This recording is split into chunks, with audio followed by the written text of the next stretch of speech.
Hey everyone, welcome to another episode of Running Out the Clock, another one of our football preview episodes. I'm your friend Joseph Craven. I'm joined by friend of the program, Ben Zajdel. Is that it? No J, is that correct?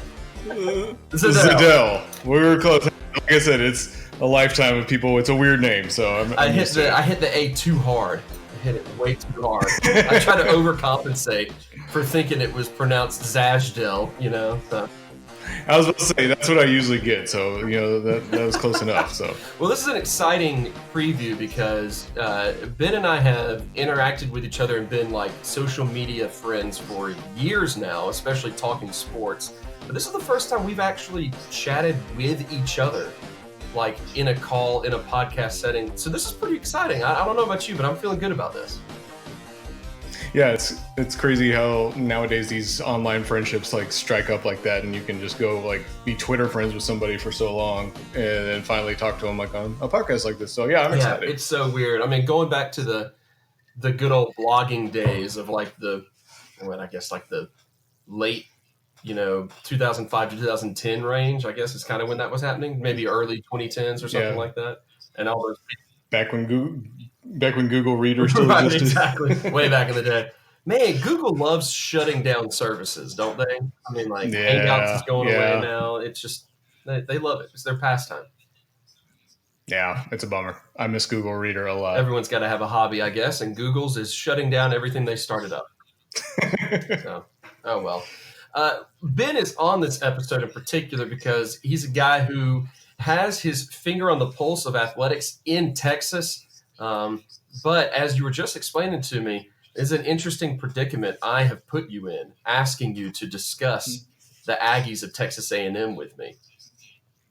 Yeah, it's a little sensitive, to say the least. I'm in a weird spot.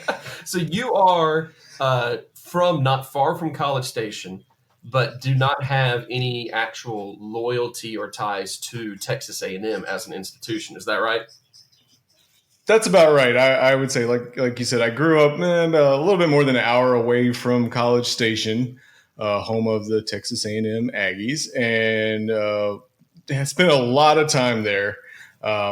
Back to school shopping from a really small town, so that was the closest place I had places to go shopping at, movies, going out to eat. Generally, just for entertainment, we would run down to College Station to do that, as a kid, and then even as a teenager. But I never even considered Texas A&M for college. not once even close. So like I said, in a little bit of a tricky position because I'm actually a graduate of the University of Texas system. I did not go to UT Austin. I went to UT Dallas. But like I was telling you off the air, UT Dallas is more of an academic place, and they don't actually have a football team at all. We actually, at the bookstore, there's a lot of shirts that will have UTD football still undefeated, or, like 50 years undefeated or something like that. So naturally, being in the UT system, the school I was at didn't have a football team. My choices were SMU or the Longhorns, so I went with the Longhorns. Man, you didn't want to go with SMU, huh? Didn't want to go with the fighting death penalties out there at SMU? No, the tickets are cheap, but the fandom takes a toll on you. So I like I said, and then you got to understand I was going to date myself, but this is back in 2005. So Vince Young is at the height of his powers. So it was a pretty easy decision. So yeah, no, I don't blame you. You might have even been in a better situation than I was because I went to a tiny, at the time, NAIA school that did have a football program, but had never had a 500 or winning season in its short time. It had only been around for about 10 years when I was a student there, but it had never had a winning. When I graduated, there was one coach led them to two 6 or 7 win seasons, and then he left to go take a job at a small K through 12 school nearby because it wasn't worth sticking around. And they've never had a winning season since. They literally had Hal Mummy as their head coach after him. I kid you not, Hal Mummy, the creator of the air raid offense, came to my alma mater, tiny alma mater, and couldn't even have a winning season there. So, it could be worse. Hey. It could be worse than not having Yeah, hey. Yeah, like I said, I don't know. We got along pretty good just rooting for the Longhorns. It was nice. So, because the good thing with that is if they lose, you can be like, nah, it's not really my school. So, right, yeah. I didn't actually go there, You get to claim all the victories and just, deflect all the defeats. I love it. Well, I said it earlier, you kind of have your finger on the pulse, if you will, which is a really dramatic way of just saying that you watch a lot of sports. What all do you like? Where can people find you if they want to find you on like Twitter or I know you do a lot of writing with like the covering the Dallas Mavericks and stuff. Where's some of the places where people can find you if they want to look you up later on? Best place is Twitter, at Ben Zajdel, just, BenZajdel. I'm sure you'll have the name there in the podcast somewhere. So that's the best place to find me. And yeah, like you said, I write about the Mavericks and the Texas Rangers, but really talk about mostly all sports, at least, NFL and college football, baseball and basketball. Not so much hockey. I'm sorry. All the people, anybody who's listening to this, like above the Mason-Dixon maybe. Just not a big hockey guy. I will watch the Dallas Stars a lot when they make the playoffs, but I've only got bandwidth for so many sports, and unfortunately hockey just doesn't make the cut. So, but yeah, that's the best place to find me. I'm on Instagram. I don't do a lot of sports stuff on there. It's mostly pictures of like hiking. So the one Stars fan that listens to this podcast is pissed right now. Right. Just so mad. Yeah, I have a feeling this is not the place to come for hockey. No, it's not. No, you'd be surprised. One of the regulars on the show, Keith Harkins, is a massive Detroit Red Wings fan. So we actually have one of our regular guys who is a huge hockey fan. Anyway, let's actually talk about Texas A&M now that we're several minutes into the podcast. Let's do it. A&M's coming off their first season under Jimbo Fisher. Paying him all the oil money they have in order to come out there and coach them, pull off a 9-win season. I'm trying to let me have their schedule right in front of me, and 9-win season, bowl victory. They did a lot of things that I felt like a lot of people didn't think they'd be able to do in their first season. In particular, beat some ranked opponents like they did in that ridiculous 74-72 game against LSU. Get into one of the best games last season. Yeah, absolutely. It just was absurd. Get into the top 25 themselves before a couple back-to-back losses, and then winning a bowl game. So they did pretty well. It was a successful first season. It's a lot of times you get a new coach in there. It doesn't matter if they're an established coach in the past or whatever. You get a new coach, there's a transition period, and it doesn't go very smoothly. This went probably about as well as one could. What's your take on last season, and where do the Aggies go from there? It's a kind of a paradox, whereas on one hand, I'm kind of surprised, like you said, Fisher was able to come in there and just as quickly as he did get a 9-win season, right? Yeah, it was. And I'll be honest with you, right off the bat, I'm not a massive Jimbo Fisher fan, or I don't have much faith in him. I don't have much faith in him. But yeah, it was was 9 wins, yes. Yeah, we'll get to Jimbo here in a minute. So I'm a little surprised he was able to step in there. On the other hand, I'm not. Texas A&M, if they play their cards right, they're in a good position. They can recruit out of Texas and Louisiana, but they also can pull from other farther away SEC states. So they're really in a good recruiting position. Yeah. So I'm surprised it happened so fast. But on the other hand, if I'm like you, I'm not a big Fisher fan. But if I'm wrong about Jimbo Fisher, then he obviously has got something cooking there in College Station. I'm like you. I was surprised they turned it around so fast. But on the other hand, it's a pretty decent school and a good recruiting place. As I'm sure we'll talk about later, he came in, he inherited a lot of really good athletes especially on the offensive end. that he owes a made lot. his job a lot easier. He owes a lot to Jay Sternberger and Travion Williams. He owes a whole lot to them. So what about this season, though? They do lose some of those guys, and we'll talk in more detail about some of those positions. But, I mean, what should their expectations be coming into this season? I struggle with this a lot of times with college football, but also other sports. I think a lot of sports fans always assume progress is going to be linear, as in, hey, this year we got 6 wins, next year we got 8 wins, next year we'll get 10 wins. Yeah. Sometimes it doesn't work that way, and so I think if you're Texas A&M, if you're a Texas A&M fan, you really have to set your expectations this season and saying, hey, it's okay if we win the same amount of games. That's not a failure of a season. If you go in, because I'm sure, like I said, at the end here, we're going to talk about their schedule, which is just brutal. So bad.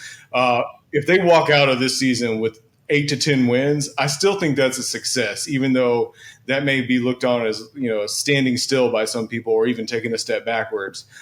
Sometimes, like I said, that success is not going to be just straight a step. Sometimes it's, 2 steps forward, 1 step back. Right.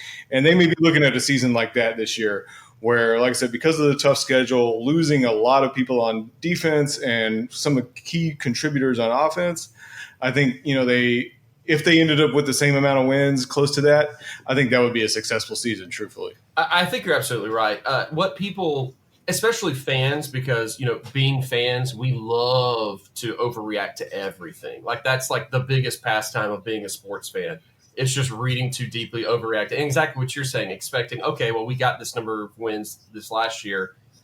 Surely we should do more than that. I think stability just gets so overlooked. Like, we don't appreciate stability enough in such a a cutthroat. That's the term I was looking for. A cutthroat world like college football, if you can just consistently, do all right, that's huge. I know it's frustrating because sometimes you really want to have like 11 wins, 10, 11, double-digit wins and battling. I mean, they finished second in the SEC West last year, which is impressive enough. But like, you really want to be the team that finally beats Alabama or something like that.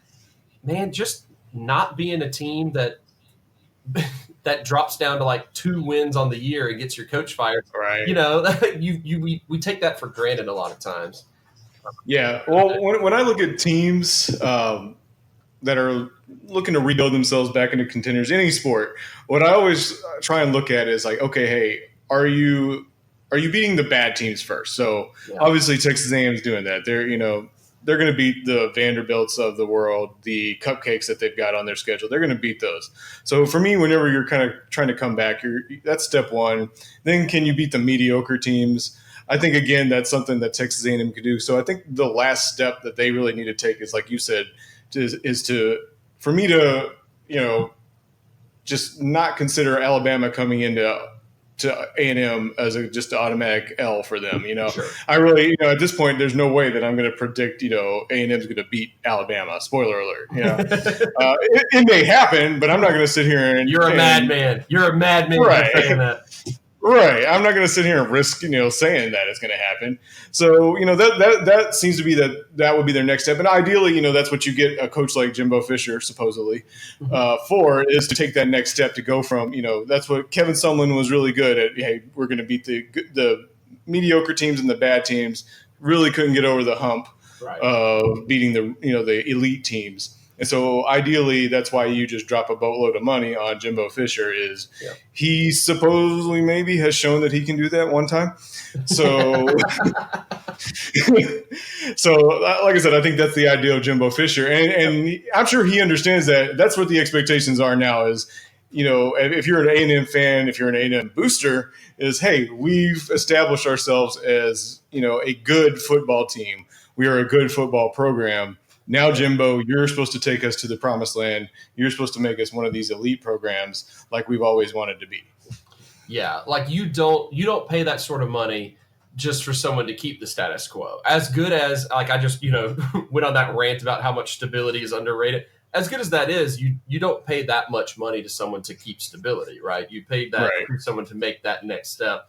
And I guess in that case, you look at Jimbo and you look at the national championship, and you don't look at the fact that he left Florida State in shambles, when you're paying him that sort of money. So uh, interesting choices, I think, on their part. Yeah, and like you mentioned, I'm a little dubious about Jimbo Fisher coming in. I'm not sure that he's had success without Jameis Winston.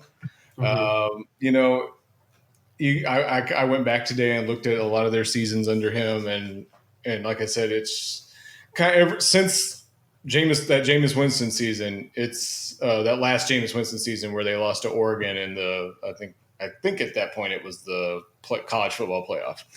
Yeah.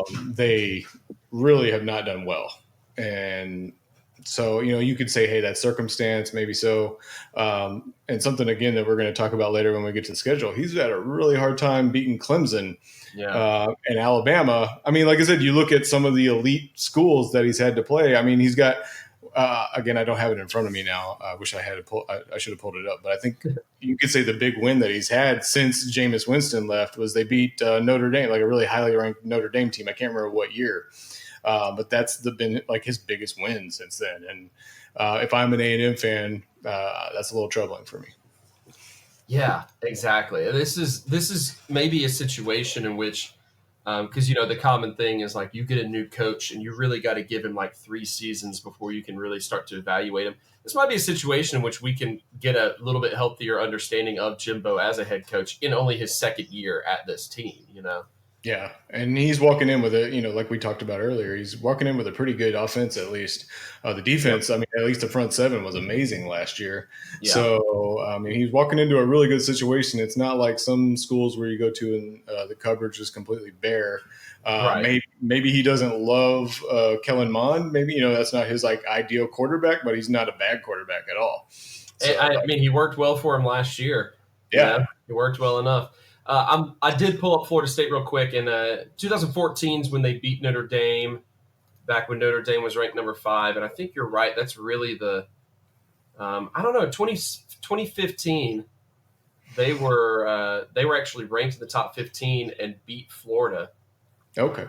27-2. Okay. That's ugly. I forgot about that game. There might be a reason I blocked that game from my memory. That sounds awful. It sounds like it. That's gross.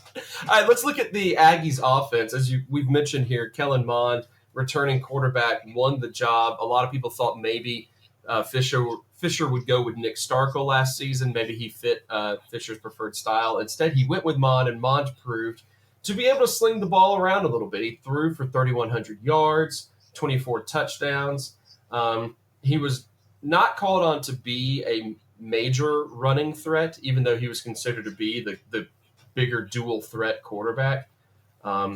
He did end up carrying the ball about 150 times for a little under 500 yards, but it was like 3-yard average. He was not the primary runner. A lot of that has to do with the fact that they had Travion Williams, a man that accounted for 2,000 yards from scrimmage last season and 19 touchdowns. That helps out. That helps out a dual threat quarterback when you got a guy like that. Right, exactly.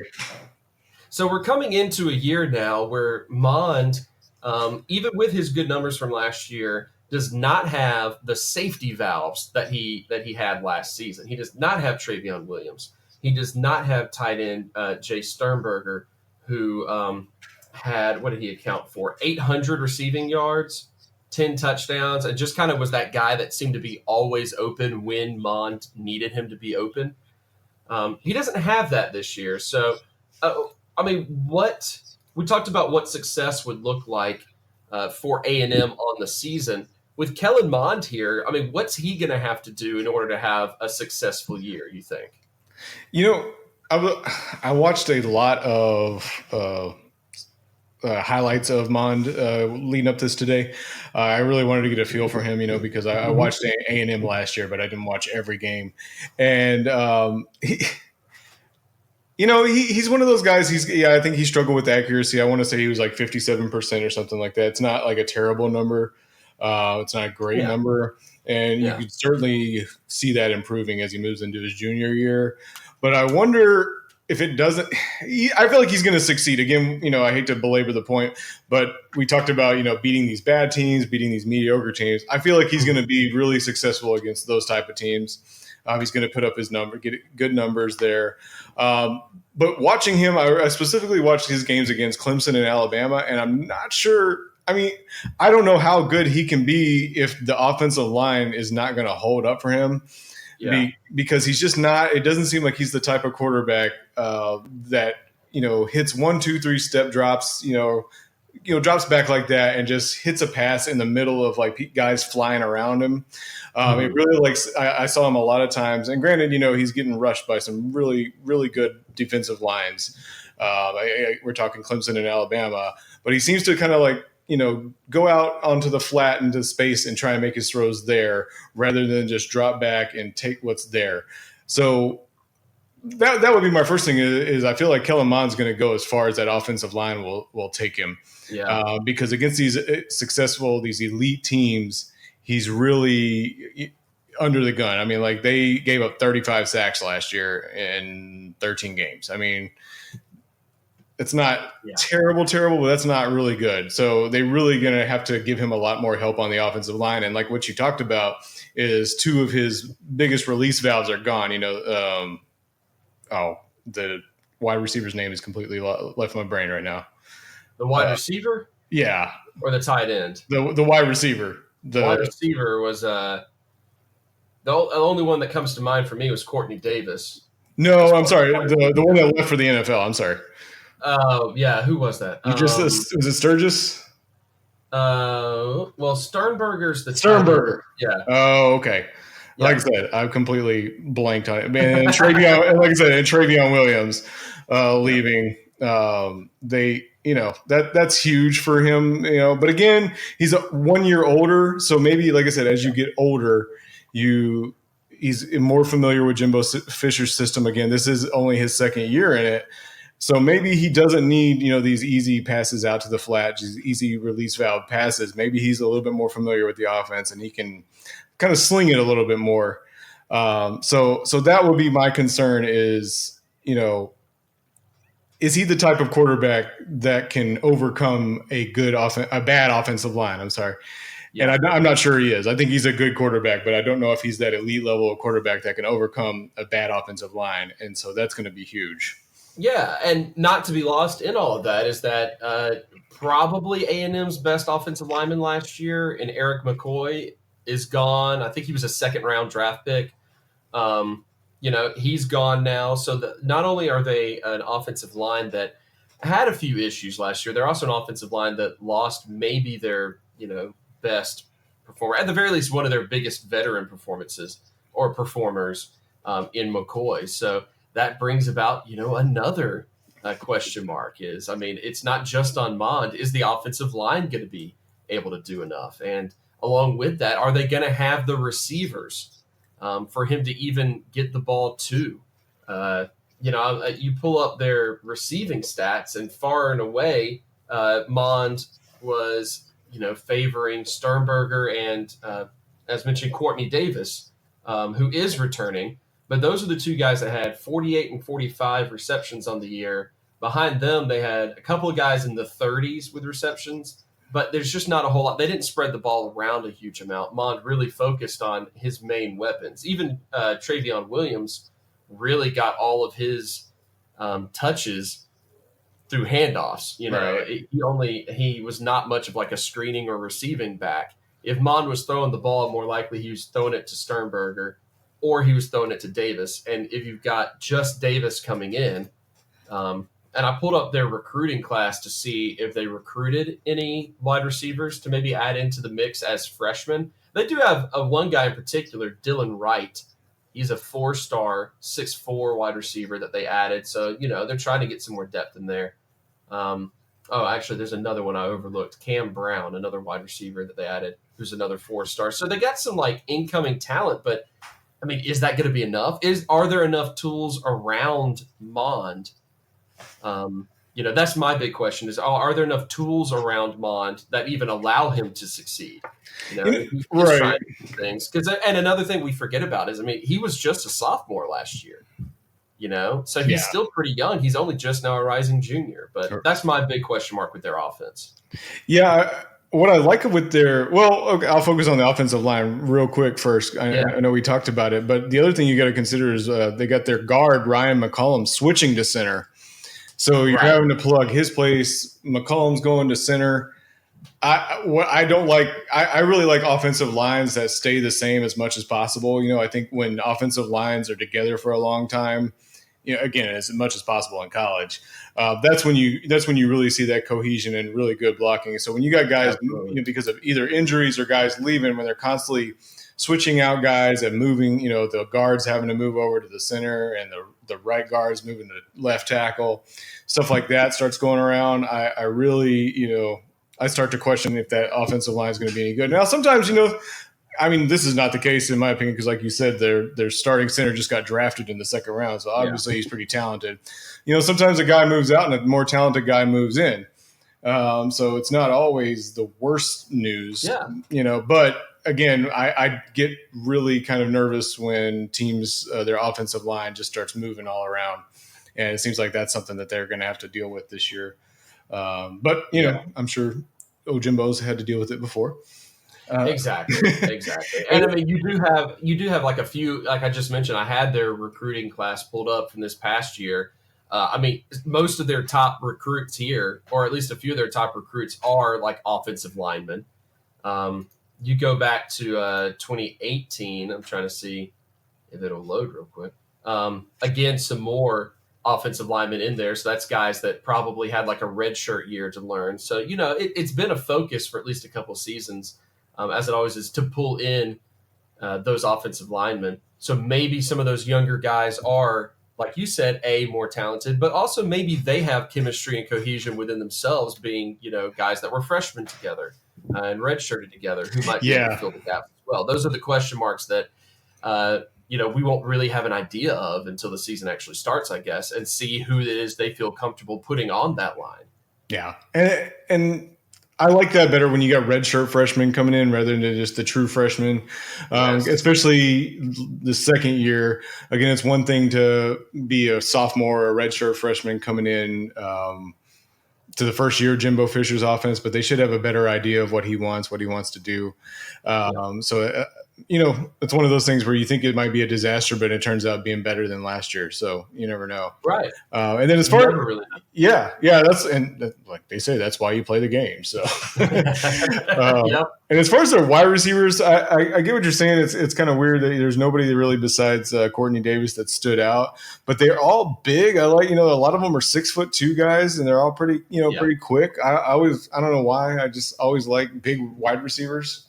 So that will give me some, if you're an Aggie fan, that's something to look forward to is, especially Courtney Davis has a chance to step in there and have a big year. He already kind of had a big year last year. I'm not super concerned about their wide receiver core. But then again, I'm not a big wide receiver guy when it comes to football. I think you can kind of plug and play some guys there. Especially in college, where it's like, here's, your 3 routes that you need to know. Right. And I know, looking at their stats last year, they spread around. I mean, the receptions weren't there, but they had 5 wide receivers with 5 receivers with 300 plus yards.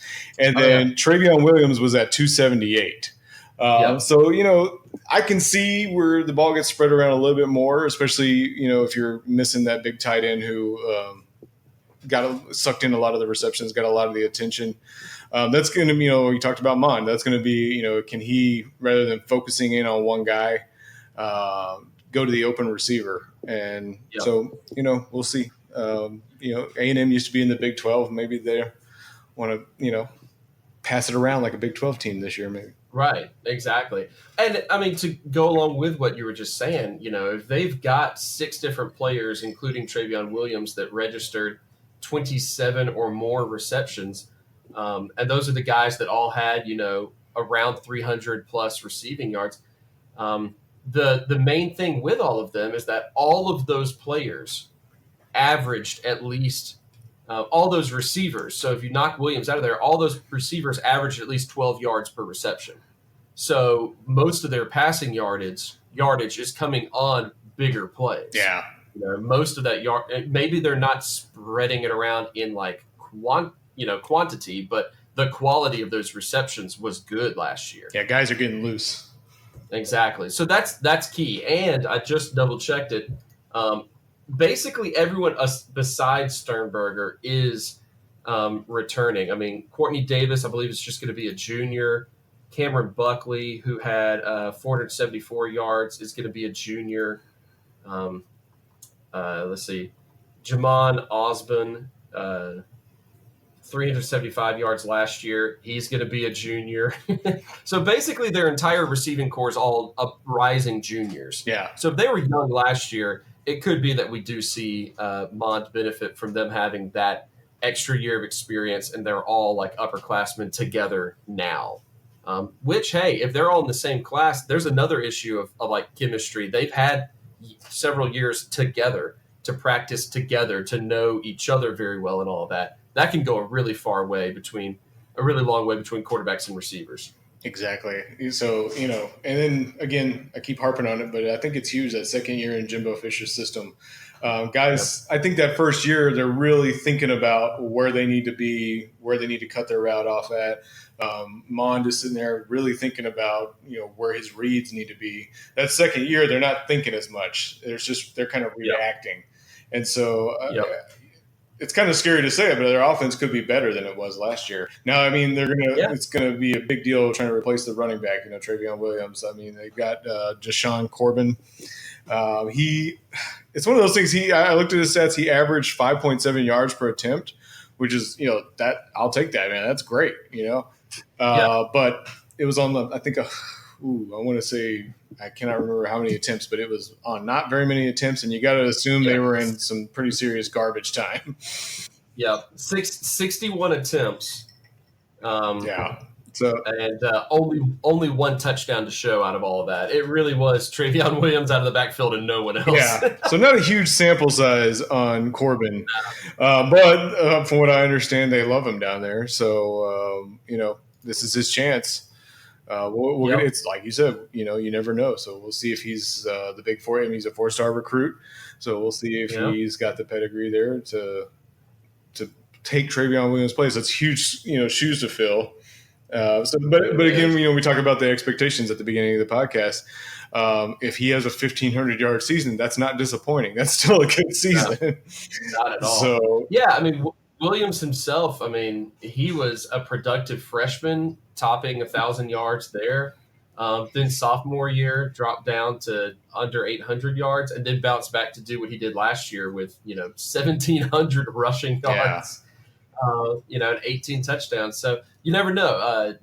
It could be a breakout year there. It's not necessarily a reason to be worried that their backfield is untested and unproven. But it does, if that backfield does not step up, then, I mean, that's more pressure on Mond and those receivers that they really don't need. I mean, having Williams there as the reliable playmaker was huge for Mond last season, and he owes a lot of his success there. Yeah. Not having that could be the storyline of what happens with Kellen Mond this year. Yeah, and that running game really opens up the passing game a lot, especially in college football. I'm looking at those numbers, man. I mean, we're 8 months removed from it, but I don't remember Williams getting a lot of Heisman love, and I'm kind of like shocked now. Why not? Yeah, I mean, it was I couldn't figure it out. He was this, and I couldn't figure. I get that the NFL, of course, obviously, there's most teams do running back by committee, and most teams have a particular running back they want to look for. But he checked a lot of boxes in terms of it seemed like raw speed and all of that. He's a little bit shorter guy. I think he's only about like 5'9" or something. No. So he's a little bit shorter, but if you're just a good, obviously you don't average 6.5 yards per carry like he did last season without being able to make some good cuts and the right reads. So yeah, he was the most under the radar, I think, star in the SEC last year. It was very bizarre. Yeah, it's bizarre. Weird. Very weird. All right, let's shift over to the defense now, because the offense, as you said, could be better this year. Maybe it's a little more untested, but there's a lot of promise which is really key. The defense, though, is almost an entirely different story. Last year for Texas A&M, once you got past their defensive line, there were, a lot of question marks. They were a team that gave up, you know, a lot of points. They were a team that stopped the run well, but didn't necessarily cover well in pass coverage. Didn't have any linebackers that really stood out necessarily, and then a lot of those defensive linemen. I think I was reading, I might have this wrong, so I'm going to try to pull it up real quick. But I believe that there's only one full-time returning starter in the entire front seven for them. That's I believe it's Justin Madabuke is Madabuke, yeah. And man, it looks like he had pretty good. I mean, 5.5 sacks and 10.5 tackles for a loss as an interior lineman. That's not bad at all. So that's a good returning, player that you have right there. But they've got to have a lot more people rise up to the occasion this year in a defense that already was a little bit, iffy last season, and a defense that was one of the reasons why they had a couple of moments there in which they did not beat the teams that they should have beaten. Yeah. I think about those back-to-back weeks in which they lost to mediocre Mississippi State and mediocre Auburn teams. That really kind of took them from, that could have been it could have been a 10-win season if they had beaten those two teams when A&M was the ranked team and those two teams were not, So, it's a defense that is losing a lot, that's having to replace a whole lot. How do we make sense of this defense here? Well, I think you return to – it's tough what they did well, stopping the run. If you can focus on that. I know, like I said, there's only six new guys on the front seven. So I want to say that that's still going to be a strong point for them because they've got some guys that were kind of subbing in last year that can help out. One of them was Jaden Peavy. I think he's going to be pretty good. So not only that, the front, the defensive line in particular, though, I think is the area that a lot of people feel like, who cares if they're having to replace it? They've got talent that's going to replace it. Like, I don't think there's a whole lot of concern on the line. But the linebackers, everything else. Everything else. The linebackers are super iffy. But I think if they're building on what they had last year, I think it really does help a team. I'm dealing with like a lot of like atmospherical, intangible things where I'm like, chemistry and all this stuff. But I really do think it matters. I think that these guys, they were backups, to this good, front seven, and I think they're willing. They've got the talent to step in there and say, hey, we were good last year. We can be good this year. I think, it's easy to say that, but I really do think that matters to have that past success and say, hey, what we do here to stop the run. Now, the secondary is just a whole nother issue where they do not have that success, that the front seven does. No. And so they can't build on that. Maybe that's where you need just big time, just shift in players. But I think if you're subbing in these talented backups from last year, I think they're going to build on what they did last year, that the starters did last year, and it's not going to be as huge of an issue. The linebackers, I think they brought in 5 freshman linebackers, and so they've got 5 freshman linebackers on the team. So surely one or two of them is at least I want to say above average. I would assume. I don't have their names in front of me. So, but I'm sure again that where they're recruiting from, at least one or two of those guys is going to be above average linebacker, and that'll help. Again, the secondary, that's where it all falls apart. I really, I have no answers for you in the secondary. We like to talk about that 74-72 game against LSU, and it was fun to watch. I loved it, and honestly, if it happens, 3 more games like that with some teams this year, I'm all on board. Just a parenthesis here to say again that college football overtime is the best overtime. Like I I don't know if that's a discussion for another day, but I love college football overtime. I will stop what I'm doing when I find out that college football overtime is happening. I know there's all the. I think you just made it a conversation. I think you just got yourself invited back on in a few more weeks to have an overtime discussion. Yes, I'm down for it. So anyway, anytime I see college football overtime happening, I stop what I'm doing and turn to that channel and watch it. So anyway, but I don't think that game happens. If A&M's secondary is just a little bit tighter. Maybe it's just a 2 overtime game. So anyway, I really, they've got this guy Clifford Chapman is coming back after missing 2 seasons. I mean, that's like their backup. I mean, you know what I mean? Like the Calvary's coming. This guy that's missed 2 seasons is coming in, and that's something to be excited for. And that's not good. So, it's also something to be a little bit scared of. Like, he's missed 2 seasons. Yeah, that's what I mean. That's your the Calvary's coming. This guy that missed 2 seasons is that's I know. Again, for me as a disinterested standby guy, just fan of football. The thought of A&M having this great offense and a not great passing defense is like, hey, I want to watch A&M football more. It might be, I like high scoring games, so if I get to watch them win or lose, 60-55, I'm on board.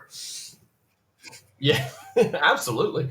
Yeah, I think it's really telling of a defense when they're able. If I go back to, and of course, obviously, a game that I was paying close attention to, I was at it, but the A&M and Mississippi State game of last season was a prime example of how it was easy for a team to look at A&M's vulnerabilities on defense and say, yeah, we can exploit that, because all week long, people were saying A&M's secondary is bad. It's a good thing Mississippi State's passing game is bad. And Mississippi State's passing game was like, yeah, we're bad, but this is going to be the week that we complete 64% of our passes for 240 yards and 2 interceptions on you. Right. So, so that's what. Right. That's what it's not a weakness of theirs. It's a grave concern. So, and especially as football gets more, even in the SEC, as it gets more pass heavy, I really, they've got to clean up on that end, and maybe they will. Again, we don't know what they're working on. Guys that were not so great one year turn into really good guys next year. So sure, exactly. 1 year of experience can make a huge difference. So they could be, and not only that, but I'm sorry to interrupt again. But not only that, but I mean, they had. If you go back to their past couple of seasons of recruits, especially the 2019 class that would be freshmen right now, they see that issue. I mean, they've got, I'm counting 4 secondary players that are all considered to be 4-star recruits, that are all, 2 safeties, 2 corners. They're trying to address those issues. It's just a question of, are any of those guys going to be able to do anything now? Because they might need them right now. And it's one thing, trust me, from experience as a Texas Longhorns fan, it's one thing to have a good recruiting class. It's another thing to coach them into being good players. Because I've seen numerous times where Team X has a top 10 recruiting class for 4 years in a row, and nothing ever comes of it. One of those Team X's is the Longhorns. So I think there's something, that's where you're going to see is we know Jimbo Fisher can do some good things on the offensive end. Can his coaches coach up some defensive guys, specifically the cornerbacks, the safeties? Can they get to that? Like you said, they're, the 3- and 4-star recruits, can they reach that potential? Because sometimes you see guys like that go in with 4 stars and nothing comes of them, because they, it's one thing to be a 4-star guy. And then I'm sure, you're a fan of college football. You know how shady those star rankings can be sometimes. Oh, yeah. No, I actually am very much against. I think that star ratings on recruits mean absolutely nothing. I think it's more significant the fact that they obviously went after highly regarded corners and safeties to try to address the issue. And that's the only thing that I will realistically take away from all of that, is that you look at their recruiting class and they recruited a lot of linebackers, safeties, and corners. So their emphasis is there to try to fix the issues from last season. The question is whether any of these guys are good enough to be instant contributors, because they might Right. need And to then it's a matter of, do they fit their scheme too? Do they know, Oh, yeah. that's part of a good recruiting is, hey, did you recruit guys that are going to be good for your scheme? Or, some guys, the very best guys, it doesn't matter what scheme they're in, they're going to be amazing. But when you get down to more of the depth issues that they're definitely, going to encounter, did they recruit guys that are good for their schemes? And again, as much, I got some questions about Jimbo Fisher, but I don't think he's a bad coach. I wonder if he's like that guy that you want to drop private planes worth of money on to bring your school. But, again, if you're a school like Texas A&M, you've been kind of, in that above average football program type school, and you're wanting to get to that next level, you're going to have to overpay for a guy like Jimbo Fisher. So, anyway, so exactly. I'm interested to see if Jimbo Fisher and his staff can coach some of these guys up, because they do have, if we end up at the end of the year and Texas A&M's secondary is played even above average, much less like lockdown, then we can actually sit here and say, okay, well, Jimbo's staff knows how to coach up some secondary. Yeah, players. For sure. And I once again completely agree with you. The main thing about Jimbo is I wonder if there was, maybe they could have thrown that money at somebody else who might be a little bit more of a let's take the next step with this guy type of coach. But all that to say, college football, especially football in general, but college football especially, is won and lost at the line of scrimmage. It still very much is, even in a more passing oriented league, more passing oriented sport than it ever has been before. Clemson and Alabama understand this. That's why their lines are dominant, and that's why they are always in like that top two and like championship game discussion. Year in and year out, is because they know how to recruit and develop lines. A&M, trying to do that with their defensive line right now, and their defensive line probably going to be real good. But if you don't have, and a great defensive line can help a secondary out in a lot of ways, but we saw it last year with A&M, it was not as impactful as it should have been. That's going to be the make or break issue with A&M again this year. Is this secondary going to be at least good enough for a good defensive line, like to play off of that and win some games based off of that? That's all they need to be. They don't need to be an outstanding secondary yet. Right. Not at all. And they don't even need to be this elite defense. They just need to be a good defense that doesn't just let someone score 40, 50 points on them, because the offense is going to, as we've seen, unless just something goes haywire this year, the offense is going to move the ball. They're going to score points. Exactly. And so exactly what you were saying is they need to just contain teams, just slow them down. Just don't suck. And let their don't suck. Yeah, exactly. Just go out there and contain a little bit. Just get the ball back to your offense a few times.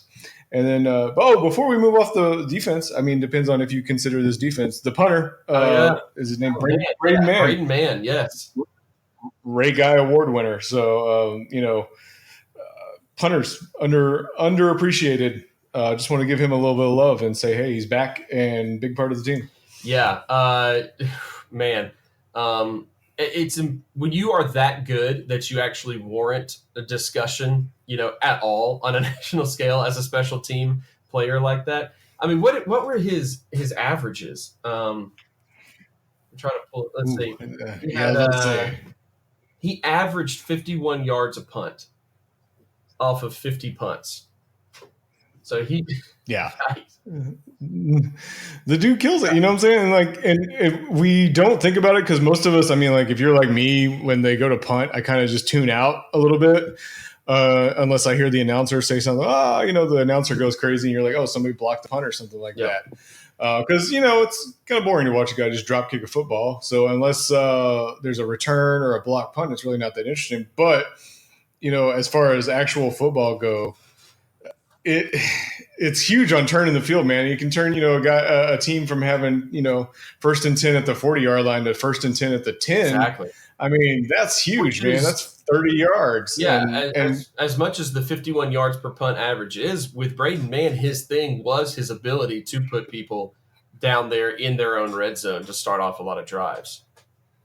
Yeah. And I can tell you from last year, man, Texas had a, sorry to bring up the Longhorns on an A&M podcast, but Texas and Michael Dixon, he got picked in the 5th round last year in the NFL draft. And man, having that guy, I can just tell you, man, having a good punter, when your team, especially when your team's not that great, man, it's huge. Like, cause the guy, he just turns, it'll turn a team, you know, your offensive stalls out and then he kicks the ball 100 yards down the field and the other team's starting it at like the 5-yard line. It's an amazing feeling, man. So I grew over the last 4 years to appreciate punters. So anyway. Yeah, no, I get it. Mississippi State's punter last season was terrible. And they actually pulled in a graduate transfer punter that I'm overly excited about. Never been this excited about a punter before, but he's looking good. Yeah, so it's huge. It could really make or break a lot of the situations, especially if your defense is not as good as you like want them to be. You give them any sort of help at all, and it makes a huge impact. All right, let's wrap things up by looking at their schedule. It was, as mentioned, last season a good year. 9 wins, could have been more if they hadn't lost a couple of games to a couple of more mediocre SEC opponents. But this is there's more pressure on this one. Open up against Texas State in their opening game and all that, but then they immediately have to go to Clemson. Yeah. They have non-major opponent Lamar. They have Auburn at home trying to avenge that loss. They have the neutral side against Arkansas. So you've got a couple of probably winnable games, depending on how Auburn actually looks this year. But Arkansas, you would think, is a winnable game. Then you have to have Alabama, but it's at home this year. You go to Ole Miss. You have Mississippi State, again, in College Station this year. So another, winnable opponent. UT San Antonio at home, South Carolina at home. Then you have to end the season going to Georgia and going to LSU. So a rough end of the season. What's your assessment of a schedule like this? Brutal. Yeah. I mean, anytime you already have all of your SEC West opponents, and then you add Clemson on top of that. Yeah. No. And then, we talked about it at the beginning. I'm hoping that a lot of Aggie fans will be realistic and say, hey, if we end up about the same record as last year, then that was progress, because this schedule is brutal. Yeah. And, obviously I've got them losing to Clemson. They lost to Clemson in College Station, but it was a close game. I think they actually had Clemson there for a while, and they kind of lost it at the end, if I remember correctly. Yeah, I think that was right about like the time that Clemson was trying to see whether Trevor Lawrence was the man they thought he was. Yeah. And if I remember correctly, I think that's when they put him in that game, and he took over. But yeah. And so the only other one, I have a weird one. I'm going to say they lose to Arkansas. You think so? So here's my reasoning. It's a neutral site. Yep. They're playing in Jerry World here in Arlington. Arkansas, Starkle transferred to Arkansas. He did. I believe he's going to start for them. He's motivated, but more importantly, A&M is probably looking ahead to Alabama for their next game. Just so with all of that, I think there's a lot going on there. I can see it being a trap game. I'm not going to sit here and guarantee they lose it, but don't be surprised if they lose to Arkansas there with, like I said, a motivated Starkle to get some revenge. He feels like, he should have been the starter down there in A&M. It's a story. It's a good storyline. It's a storyline that you would think would create enough drama there. So yeah, and like I said, I think A&M is going to be, hey, let's just go ahead and knock out Arkansas here real quick and get ready for Alabama, and maybe, like I said, it's a trap game for them, and if they just kind of lose focus and are more worried about Alabama the next week, and then of course I got them losing to Alabama. I know it's at home, but I mean, I just don't think they're ready for. There's that argument always that, hey, could Alabama beat the worst, NFL team? Right. That's of course ridiculous. But for me, Alabama is the closest thing that there is in college to a professional franchise. I mean, just what you're going to get week to week with them. You know exactly, how they're going to play. They're going to just crush the life out of you. Destroy your will. It's like it's a mental game with Alabama. You just get demoralized having to deal with them. Right, and it's just nonstop. And especially we talked about the offensive line. Maybe they've got a chance if by that time they've figured out that offensive line and it's cohesive and working really good and can protect Kellen Mond. But otherwise, man, they're just, like I said, the games that I watched that he had trouble with last year were, you mentioned it earlier, the college football is won at the line of scrimmage. And I saw that offensive line with a much better center last year just get pummeled. Yeah. And so I just don't see how that, going in against the Clemsons and the Alabamas that they're going to be able to withstand that. So I think even though it's at home, they're still going to lose that one. Yeah. And then, hey, I mean, that's why those two mediocre losses of theirs, Mississippi State and Auburn, those are two of the best defensive lines in the country last season. Yeah. There's a reason why they lost those games, and it's largely because of their inability to stop the other team's good defensive line. Yeah. And so, after that, I've got them winning, they're going to Ole Miss. That's right, right? They are, yeah. That's one of their few away games. It's a real actual away game there.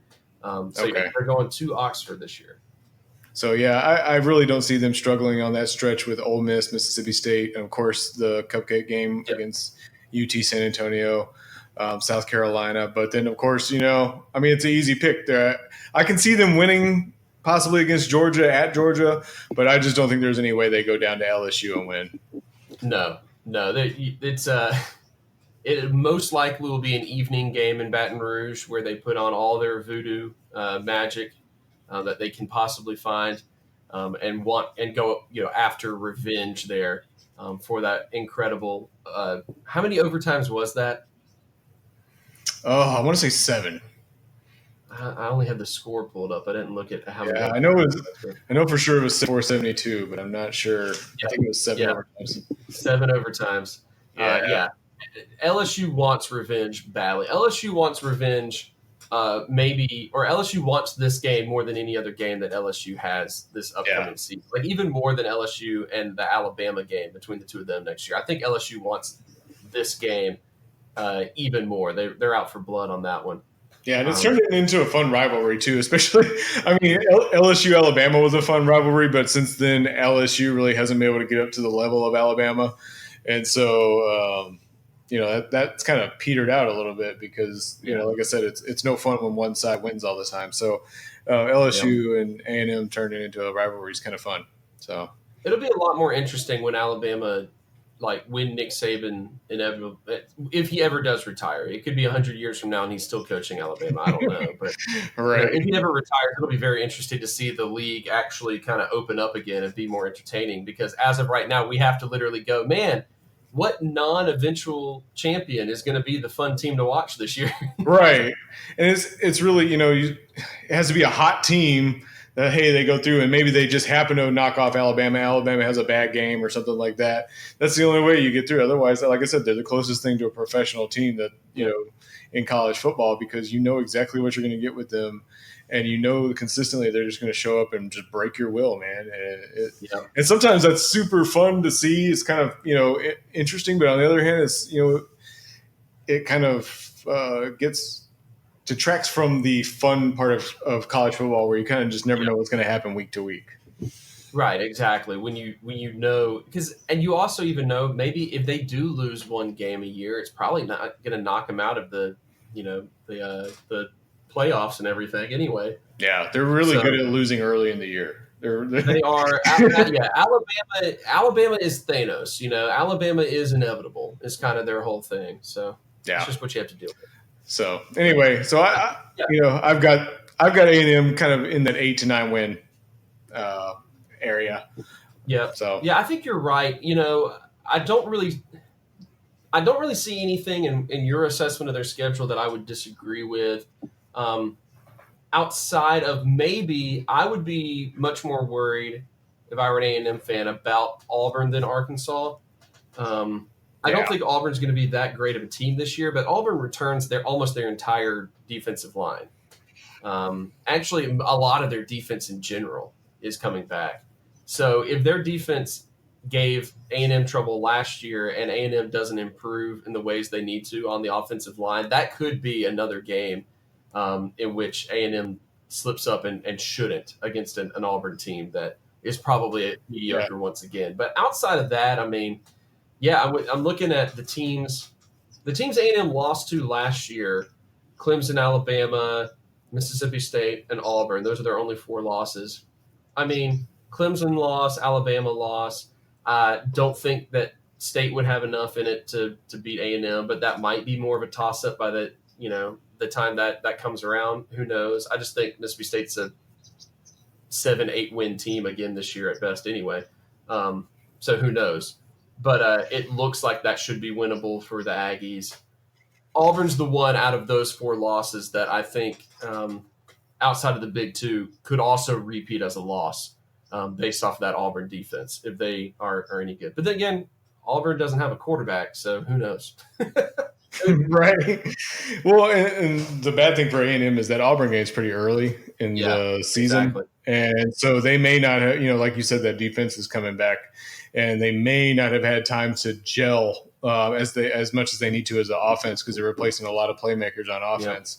Yep. And so, I think early in the season they're going to rely on Kellen Mond a lot. Yeah. He'll probably be running a whole lot more.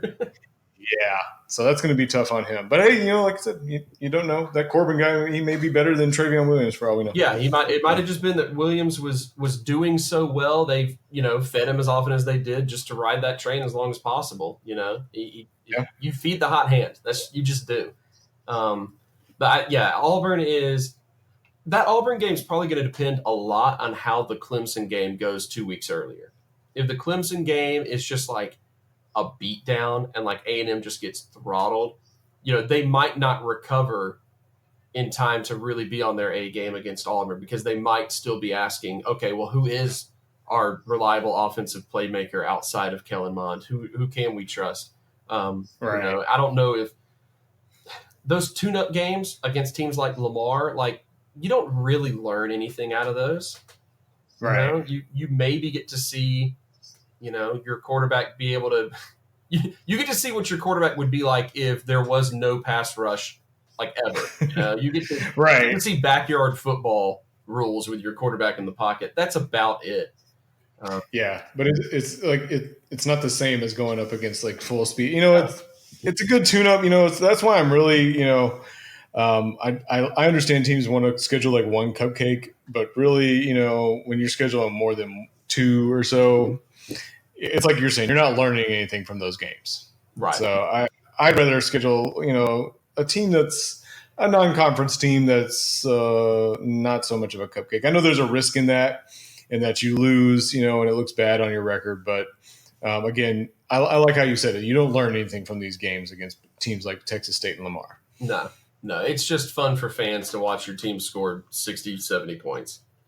Right. And I understand they're necessary in college football because you don't have the preseason games. But, I think when you start filling your schedule with them as much as possible, I've seen some teams do that. And, it doesn't work out great at the end, because then eventually you lose one of those games sometimes. Exactly. And I've seen some teams lose a bad game like that. And then at the end of the year, they're left out of this championship picture because they've got this bad loss, whereas if they, because again, A&M here, if they lose to Clemson and beat everybody else, that doesn't matter. They're going to be in the championship picture, but you lose to Lamar, you're not in the championship picture anymore. And even if you beat Clemson and Alabama and everyone on the entire schedule, lose to Lamar, but then still get into the championship and win the championship, 20 years from now, people are still going to be like, man, do you remember when Lamar beat Texas A&M? Right. People are going to remember that. So, I was supposed to say, that goes in the trophy case at Lamar somehow. They make up their own trophy or something like that. They get like an artist to paint this really elaborate, like Sistine Chapel looking, mural of the defeat. Lamar players celebrating. Yeah. Exactly. But, I look at this schedule and I'm with you. I think I could see A&M finishing the regular season with the exact same record that they had last year's regular season, 8-4. That's what I look at this schedule and it's rough. But I think because of that, their biggest dangers are going to come against, I think they're still vulnerable to some mediocre teams like Auburn and maybe even a South Carolina, depending on how South Carolina actually, if they live up to, what they could possibly do this year or not. Yeah. It's that sort of thing. I think those are the big issues. Is A&M going to keep beating the mediocre teams like they should? Right. Yep. And get to a point where, hey, you've got 1 or 2 losses a year, and they're to Alabama or the Clemsons of the world. Yep. Because again, yeah, you can't hit that next level of elite football program if you're losing. These like the trap game. Like I said, you can't lose to Arkansas at a neutral site. But and I don't. Again, I think it's 80-20 that they're going to win that game. But just look out for it. Right. But yeah, like you said last year, you can't lose to the Ole Misses and Mississippi States like that. When they're having a down year, and yeah, you caught by them. So yeah, exactly. Win the games that you're supposed to win. Yeah, you don't ever just want to lose, and I know that's not it's not why they're paying Jimbo Fisher what they're paying him, but he needs to be able to get through this year having won all of the games he's supposed to win. Yeah. And I think after that, that's going to, be enough to say, okay, that was the little stepping stone, and now it's time for Jimbo to actually compete for the championship that he, promised. Yeah, like I said, you can't. You mentioned Auburn as a big game. Like, they can't lose that game. No. That's their first SEC game. That would just start the year off on a horrible note. And that's a team, again, it's a quality team, but it's a team they shouldn't lose to this year. Exactly. Especially at home. You don't want your season to end in week 4. Yeah, because it's just going to go downhill from there.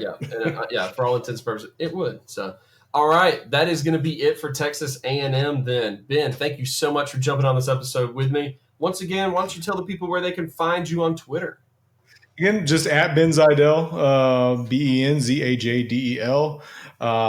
Like I said, I'm always willing to talk sports with you, so hit me up there. Anything I write, I always link on there, so that's a good place to find me. But yeah, thanks for having me on, man. Like I said, College Station, good place. Sorry if I disappointed people or anything. Hullabaloo Diner, great place to eat. Wings and More, great place to eat down there. Lane's Chicken Strips. So if you're planning on making an SEC road trip out to College Station, great places to eat there. Fun town. So again, all the A&M fans in my life, I love the Longhorns, but you guys, I love you too. So. Well, that's awfully nice. Real quick before you go, Dallas Mavericks off season. How did it go for you? How do you think? Mildly disappointed. Some people would call it a disaster. They were not happy about it. I was just mildly disappointed. From what I understand, their target was Kemba Walker, and they figured out early on in the process that Kemba Walker was going to Boston, as we know now. And so they pivoted, and supposedly their second choice was DeLon Wright. Sure. That's a natural, a small trade-off, Kemba, yeah, whatever. I truthfully wasn't expecting for them to get an NBA All-Star. Somebody, I wasn't expecting them to pull in anybody like that, but I really wanted some quality role players that could start on the team, because as of right now, I think 2 of the starters are going to be DeLon Wright and Seth Curry, and I just don't think that's not going to get the Mavs back to the playoffs. And I've been really patient, and so I'm really, really wanting to watch some playoff basketball here in Dallas pretty soon. But I think the more important thing is they didn't screw anything up. They didn't sign anybody to a horrible contract or right. Yeah, they were good deals. Right. So and they re-signed all their guys to great contracts. And even Seth Curry for $8 million. That's amazing. That's quality. Every contract they have is extra tradable. So if for some reason they look into a situation where they need to trade for a superstar, they don't have any contracts that are terrible that they can't do anything with. The only one they've really got right now that they've inherited was the Tim Hardaway Jr. contract that they picked up in the Porzingis trade. And right. So, and even that, after this year is going to be kind of tradable. So they're not in a horrible position. And that's, I guess I'm grateful for that, is that they didn't screw anything up, because the last time there was a lot of salary cap space, 2016, a lot of teams screwed up and signed some really stupid contracts. And so the Mavs didn't do that. So I think you've got Doncic and Porzingis. I'm happy with that. Yeah. The rest of the team is solid. Yeah. So, yeah. That's going to be a fun duo. I can't wait to see the two of them on the court together because both of them are just fun players to watch. Oh They yeah, just do yeah, things all the time that you're like, what does this guy do? Oh, it worked out. Okay, all right, cool. Yeah, sure, good. That was fun. Okay, yeah. I all was the just time. watching I was just watching Doncic's highlights yesterday. So I'm really, and supposedly he's working out now. So last year he did not work out at all. He played himself into shape. And so there's been, you get the usual off-season workout footage on social media. Yep. So Hanging out at, what's that guy's name? Like Chris Brickley or whatever the guy's name is that does yeah, everyone. yeah. So we're getting all that Doncic workout footage now. So I'm hoping he's going to come in a little bit more in shape. I didn't blame him. He played a lot in Europe, so the Mavs told him to take off the summer last year. This year, he's actually hitting a strength and conditioning program, and I think it's going to show itself because his game is really not based on athleticism. But I mean, you add that to the mix, and it's going to be a fun combo. So It's real special. Yeah. it's been I've sat through many years of the Charlie Villanuevas and Monte Ellis's and way past his prime Darren Williams, and so people screaming and arguing about Yogi Ferrell. So Yep. I'm just happy for some starting level NBA talent on the Mavericks this year. So I'm excited.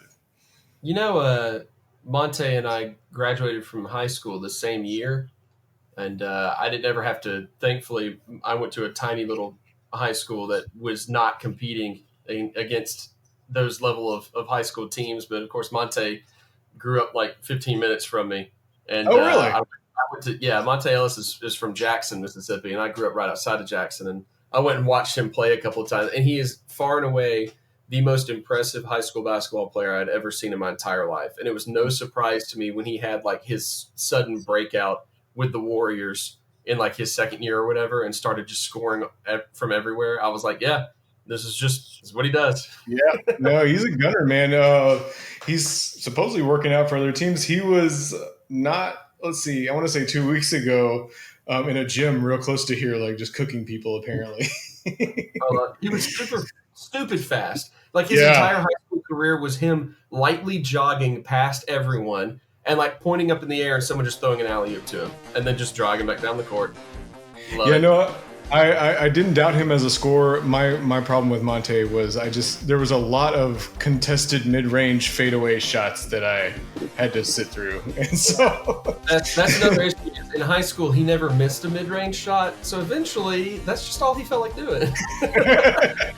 So we'll see. Hey, you might see him back in the league this year. He's trying out for some NBA teams. So I'd get his jersey if he did. All right, this is running out the clock. Thank you, Ben. I'm your friend Joseph Craven, and we'll have another episode coming up later this week if we don't all get busy preparing for our friend Keith Harkin's wedding, which is this weekend. And if we're not too busy, we're going to record another podcast. So anyway, thanks again, Ben, and thank you, listener. We'll catch you next time.